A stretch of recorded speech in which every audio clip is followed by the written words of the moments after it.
A paz do Senhor para vocês. Nós vamos dar sequência aqui o nosso estudo escatológico. Já temos 2 vídeos que é muito bom você ver, ouvi-los, que nós falamos sobre os fatos que antecedem o arrebatamento da igreja. E hoje nós vamos falar sobre a vinda de Jesus e os fatos ligados ao arrebatamento da igreja. O que estará acontecendo no momento do arrebatamento, pós o arrebatamento. Não falaremos na grande tribulação, que é o fato que estará acontecendo na terra, assim que a igreja for arrebatada. Nós não falaremos nesse vídeo. Nós faremos um vídeo somente para esse assunto. Nós sabemos que está chegando, o desfecho do período da igreja nesse mundo. E nós precisamos estarmos ligados e cientes do projeto e plano de Deus, e conforme eu falei dos sinais, que é o que precede. E hoje vamos falar do fato em si, do arrebatamento, o traslado, dos salvos para o encontro do Senhor nos ares. Em 1 Tessalonicenses 4, 16, 17, porque o mesmo Senhor descerá do céu com alarido e com voz de arcanjo e com a trombeta de Deus, e os que morreram em Cristo ressuscitarão primeiro. E no versículo 17, nós, os que estivermos vivos, seremos arrebatados juntamente com eles, nas nuvens, a encontrar o Senhor nos ares, e para sempre estaremos com ele. A ressurreição dos mortos, as primícias, 1 Tessalonicenses 4, 16. Cristo, Jesus foi a primícia. Em Mateus 27, 52, 53, fala de pessoas que ressuscitaram na hora da morte de Jesus Cristo. Essas pessoas foram vistas em Jerusalém e nunca mais foram vistas. Também a Bíblia não faz menção mais sobre essas pessoas. É um assunto que ficou oculto para nós. Então Jesus é a primícia da ressurreição. Apóstolo Paulo, em 1 Coríntios capítulo 15, ele trata com o povo que não cria na ressurreição. Ele combate porque, se não cremos na ressurreição de Cristo, a nossa fé é vã. É isso que ele ensinou. Jesus foi apenas um bebê de colo de Maria, um homem na cruz, um mártir, que gostamos de falar sobre o que aconteceu. Os pecados não foram perdoados, estamos derrotados, senão a ressurreição. Mas a ressurreição, Hebreus 11, 13, os que morreram aguardando a promessa, esses ressuscitarão com um corpo glorioso. E a palavra de Deus chega a dizer para nós que, quando nós falamos sobre isso, nós trazemos alegria, gozo para aqueles que perderam os seus entes queridos. No dia do arrebatamento, então, os crentes mortos, desde o princípio aqueles que morreram olhando para a promessa, ressuscitarão. E nós, os que estivermos vivos, receberemos o corpo glorioso para encontrarmos com Cristo nos ares. Quem são esses mortos que vão ressuscitar? São os santos da antiga e da nova aliança, de todos os tempos. Esses ressuscitarão. Acontecerá o arrebatamento, que é o rapto da noiva. 1 Tessalonicenses 4, 17, num abrir e fechar de olhos, é 1/1000º de segundos. Eu vou dizer que não está na nossa contagem. Essa contagem é de Deus. é o tempo dele. Não tem como nós medirmos. Ele deixou escrito para nós no abrir e fechar de olhos, para a gente entender a rapidez que será o arrebatamento da igreja. É o tempo que Jesus vai gastar para tirar a igreja da terra. 1 Coríntios 15, 52. Nós temos alguns tipos no passado que mostram para isso. Enoque e Elias são dois tipos. Enoque, capítulo 9 de Gênesis, capítulo 5 de Gênesis, versículo 24, e Hebreus, também fala sobre isso, Hebreus 11, 5, que pela fé foi levado de modo que não experimentou a morte. Esse aqui é Enoque. E Elias, da mesma maneira, que conhecemos a história, do seu traslado em vida para o céu. Esses dois personagens tipificam os crentes sendo arrebatados. É bastante interessante entender isso, o que é um tipo. Em Lucas 9, versículo 28, 31, no Monte da Transfiguração, Cristo, de repente, sua humanidade é coberta por sua deidade. Ele aparece glorificado. E foram vistos com ele Moisés e Elias. Moisés representando os crentes falecidos e Elias os crentes vivos no dia do arrebatamento. São, vou chamar assim, de estudos meio implícito que chamam os tipos, que nós precisamos entender a tipologia da palavra do Senhor, que são também sinais que Deus deixou para nós para este grande dia. E se isso acontecer hoje, nós somos esses que Elias representava. E todos que partiram no Senhor com a esperança da volta dele, de estar com ele, vão ser o que ali Moisés representava. O significado da palavra encontro, que Jesus falou em João 14, 3, que onde ele estiver, nós estaremos. Então, o encontro no original é estar para sempre juntos, permanecermos juntos. O rapto da igreja só será visível para os santos.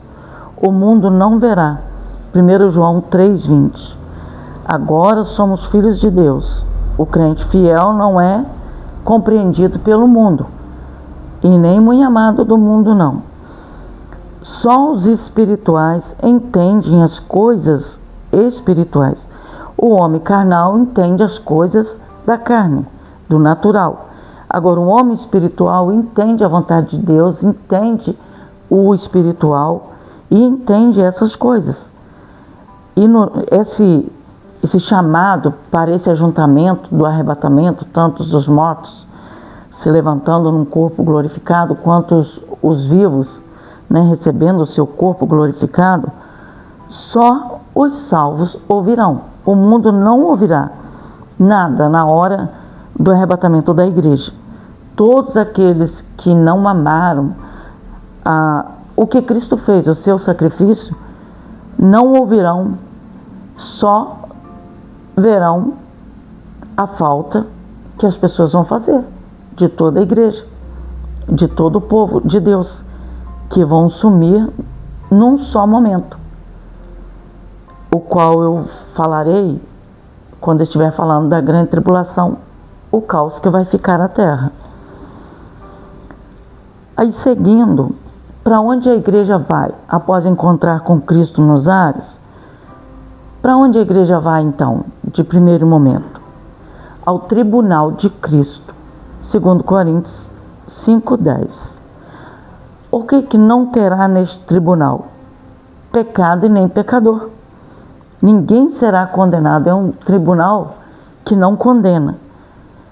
todos reunidos estarão isentos de julgamento, de juízo para condenação. João 5:24, Romanos 8:1. A salvação é pela fé. Aí o que vai ser julgado neste tribunal? As nossas obras é que serão julgadas para recebermos o galardão da parte do nosso Deus. Haverá um julgamento concernente ao grau da nossa fidelidade a Deus. Neste caso, o crente poderá ter perda, mas não de salvação. O crente negligente corre o risco de sentimento de vergonha de Cristo, segundo Timóteo 2,15, 1 João 2:8, e só fazendo uma correçãozinha aqui, porque de repente é 2:28, porque eu não anotei certinho aqui. A perda de glória e honra diante de Deus, lembrando sempre que não é perda de salvação, arrebatados com Cristo, salvos para sempre. Romanos 2:7, aquele que perseverar em fazer o bem, ou aquele que persevera em fazer o bem, procuram honra e glória para Deus, querem honrar o nome de Deus nesse mundo. Agora, aquele que procura honra para si, ele vai perder essa honra diante do Pai, pois já está recebendo a sua honra aqui nesse mundo. Deus vai julgar a qualidade e avaliar o nosso trabalho. Aí nós vemos aqui em 1 Coríntios 3, 12 a 14, o versículo 15. As nossas obras serão provadas pelo fogo. Ouro, prata, pedra preciosa, bom material, obra de valor, obra de preço, né? Diferentes, porque ouro, prata e pedra preciosas são preços, são valores diferentes. Então, obras de valores também diferentes. Galardões e galardões. Vou chamar assim de mais valor e menos valor, de mais destaque e menos destaque. Isso ainda a gente falará mais para frente um pouquinho ainda. Madeira, feno e palha. O fogo destrói essas obras. É trabalhos sem valor. Este fogo pode simbolizar só o olhar de Jesus Cristo, como chama de fogo sobre aquele que fez uma obra sem valor e sobre aquele que fez uma obra de valor. Como poderia eu fazer uma obra para Deus sem valor? É aquela que nós procuramos vanglórias, honras para nós mesmos, ou aquela que fazemos de má vontade, fazemos só porque alguém nos mandou, não temos interesse, mas recebemos uma ordem, então preciso cumpri-la. Isso envolve muito aqueles que têm um título na casa do Senhor, aqueles que têm um cargo, seja ele qual for. Sabe aquele dia que às vezes a gente erra em expressar, fala assim, eu só vou porque eu sou líder disso. Eu só vou hoje porque recebi uma convocação de algo que eu preciso fazer. Não. A primeira coisa que nós devemos pensar em ir à casa do Senhor ou fazer uma obra para Deus, seja ela onde for, é por amor às almas, por amor a Deus, por amor às almas, por amor à sua palavra. Essa obra, não importa qual ela seja, ela terá valor. Ela terá esse valor aqui de prata, ouro, pedra preciosa.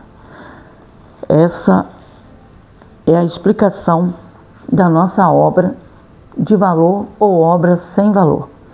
E isso nos faz sermos mais fiéis, sermos mais crentes em Deus. Por quê? Vamos avaliar, vamos ler essas referências, a que eu citei aqui, por exemplo, das nossas obras em 1 Coríntios 3, 12 a 15, né, do versículo 12 até o 15. Nós vamos descobrir qual está sendo o valor das nossas obras. Nós mesmos, na nossa mente, tão frágil, que posso dizer que é quase um nada diante de Deus, do julgamento dele, nós mesmos podemos julgar como está sendo a nossa obra. Eu, neste momento, por exemplo, estou fazendo por amor à obra. É um momento de cansaço, mas eu vim fazer por amor em ensinar a palavra de Deus. Aí o que está reservado para o povo de Deus também após o arrebatamento? Vamos falar das coroas que tem reservado para o povo de Deus. A coroa da vida. A coroa da vida, Tiago capítulo 1, versículo 12, Apocalipse 2, 10. Essa coroa da vida é para todos os salvos. É a vida eterna com Deus. A coroa de glória, 1 Pedro 5, 2 a 4. O que faz o trabalho por amor. Acabei até de falar sobre a obra. A coroa da justiça, 2 Timóteo 4, 8. Todos que amarem a vinda do Senhor. Como é isso? Eu amar a vinda do Senhor é desejá-la. Viver neste mundo, mas desejando a volta dele. A igreja, na verdade, ela não pertence ao mundo. Ela sofre nesse mundo, ela está inquieta. O mundo está oprimindo a igreja, cada vez mais.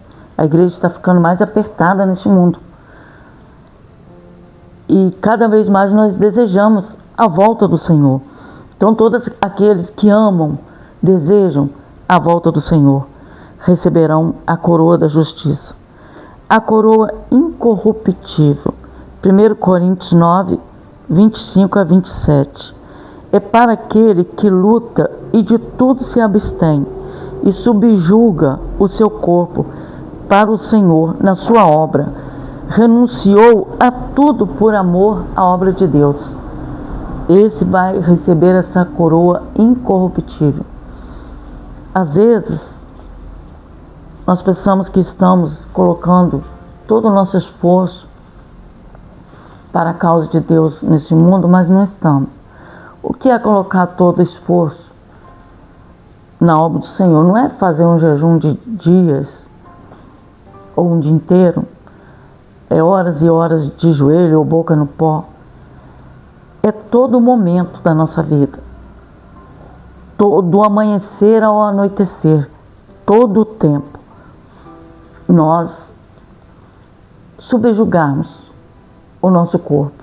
Estarmos dispostos. Eu sei, eu tenho emprego, eu trabalho, eu faço isso ou aquilo, missionária Vanete. Sim, mas não importa onde a igreja está, ela é a igreja. Cristo está nela. É a promessa dele. Ele habita em nós, na pessoa do Espírito Santo. Então, onde nós estivermos, nós somos igreja. Nós somos o salvo, que quer morar no céu. Então, não importa se é no nosso lar, se é no trabalho, no lazer. É momento de nós estarmos demonstrando Cristo em nossa vida. E aproveitar todos os momentos que nós pudermos para levar essa salvação a alguém. Nisso estamos subjugando o nosso corpo, abstendo-nos do pecado e vivendo pela causa do Senhor neste mundo, porque na verdade nós somos só peregrinos aqui. A nossa morada é no céu. Estamos aqui para uma missão, adorar, louvar, pregar a palavra de Deus. Essa é a nossa missão. Quem receberá o galardão que eu falei ainda há pouco? Os perseguidos. Mateus 5, 11, 12. Os perseguidos. Vamos lembrar de perseguidos pela palavra de Deus, tá? Por causa da palavra de Deus. Eu quero só te lembrar de Daniel, Sadraque, Mesaque, Abednego. Sei que na Bíblia vai contar de praticamente todos os servos. Sofreram perseguições e por que não contar toda a história da igreja? Também vamos ouvir e neste momento nós estamos sendo perseguidos também. Então, todos aqueles que foram perseguidos por causa da palavra de Deus, esses receberão o galardão. Os humildes é o que eu acabei também de falar. Os que não fazem para aparecer. Mateus 6, 1-3. Fazem para glorificar o nome do Senhor. Porque quem não é humilde, ele quer honra para si. Ele quer exaltação para si. Os justos e profetas, Mateus 10, 41. Vão receber também aqueles que ajudarem. Os profetas, os missionários, todos que ajudarem essas pessoas vão receber galardão na qualidade de profetas, na qualidade daquele que está fazendo a obra. Aí segue-se o versículo 10, no capítulo 10 de Mateus, do versículo 42, que eu falei o 41, 42. Os que doaram algo aos discípulos de Jesus. O mais simples que der, a Bíblia fala de um copo de água. Se servir um copo de água a um destes, irá receber recompensas da parte de Deus, porque fez isso por amor. E os que ensinam a justiça, Daniel 12, 3-6, não negligenciaram de ensinar a palavra de Deus em todo momento possível. Aí é dito que resplandecerão como estrelas. Eu vou até dizer, este realmente é o maior das estrelas. Quem é estrela nesse mundo? A gente sabe muito bem quem é. Mas ser refulgente diante de Deus como estrela, porque ensina a sua justiça, isso é que é mais interessante. É brilhar com o brilho de Cristo. A celebração das bodas do Cordeiro. Apocalipse 19, 7. Após a avaliação de Cristo concernente às nossas obras, ele então conduzirá sua noiva para o palácio real, a sala do banquete. Cantares 2:4. Levou-me à sala do banquete, e o vínculo disto era o amor. Mateus 25, 1-10. Entrou com ele para as bodas. Em Mateus 25, nós vamos ver ali uma parábola ilustrando este reino, esta entrada, este casamento. E eu quero aqui deixar algo sobre essa primeira parte do capítulo 25 de Mateus. Primeiro é o propósito das noivas. Era a vinda do noivo. E ele vai vir. Segundo, o preparo das virgens. Não podia faltar azeite, que no caso é a unção, a presença do Espírito Santo na nossa vida. Ele é o penhor que ficou em nós, que Cristo nos levará. 3. A paciência na espera. Houve uma demora do noivo. Essa demora foi para revelar as virgens que amavam e que esperavam o noivo ardentemente, e revelar as imprudentes. Houve diferença entre elas na espera. 4. O prêmio para as prudentes. Elas ouviram a voz do noivo e puderam entrar. Elas tinham o azeite. E o prejuízo das loucas? Qual foi o maior prejuízo? Não ouviram, não entraram. Então, a maior vitória para nós é entrar no céu. A pior coisa que pode nos suceder é não entrarmos. Elas tiveram desespero, tristeza, agonia, a porta fechada, tudo escuro, sem azeite. Não podia nem acender suas lâmpadas. É assim que o mundo vai ficar após o arrebatamento da igreja. Então, qual é a lição dessa parábola? Perseverar, não perder o ânimo nunca, não duvidar e aguardar a volta do nosso noivo. Aí no próximo vídeo nós vamos continuarmos com o assunto: por que cremos que Jesus virá? Por que nós acreditamos nisso? é o assunto do próximo vídeo. Então não perca, tá? Fiquem com Deus, a paz do Senhor.